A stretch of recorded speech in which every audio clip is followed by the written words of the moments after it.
नमस्कार, आप देख रहे हैं एक्सप्रेस न्यूज भारत। बॉलीवुड की फिल्मों की अगर बात करें तो कई फिल्मों में कानून को अंधा बताया जाता है। वहीं कई फिल्मों में जो न्याय की मूर्ति है उनका जब स्ट्रक्चर दिखाया जाता है तो उस पर पट्टी बंधी होती है जो ये दर्शाती है कि कानून अंधा है।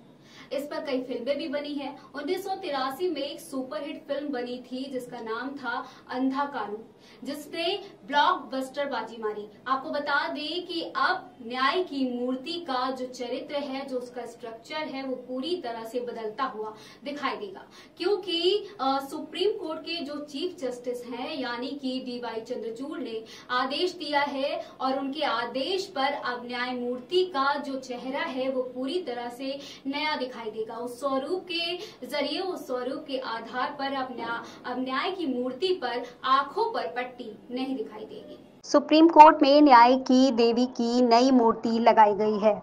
इस मूर्ति में कुछ बदलाव किए गए हैं। मूर्ति की आंखों में अब पट्टी हटा दी गई है और हाथ में तलवार की जगह संविधान की किताब दे दी गई है। भारत के chief justice CJI DY Chandrachud ने ये बदलाव कराए हैं। उनका मकसद ये बताना है कि भारत में कानून अंधा नहीं है।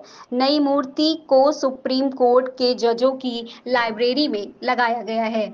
CJI DY चंद्रचूड़ ने खुद इस मूर्ति को बनाने का आदेश दिया था। दरअसल पुरानी मूर्ति में दिखाया गया है कि अंधा कानून है, पर यह सजा का प्रतीक माना जाता है।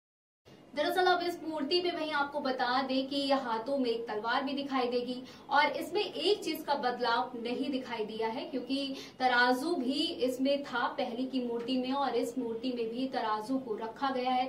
वहीं अब तलवार की जगह पर हाथों में संविधान की किताब दिखाई देगी। वहीं आपको बता दें कि तराजू को इस मूर्ति के साथ इसलिए रखा जाता है क्योंकि कानून जो है वो निष्पक्ष होता है और कानून दोनों के पक्ष की बातों को बराबर सुनता है, जो तराजू में समानता को जो है वो पूरी तरह से व्यक्त करता है। तो इसलिए तराजू को इसमें किसी भी तरह से चेंजेस नहीं किए गए हैं। इन्हीं तरह की और खबरों की जानकारी के लिए आप बने रहिए एक्सप्रेस न्यूज भारत के साथ और अब मुझे दीजिए इजाजत। नमस्कार।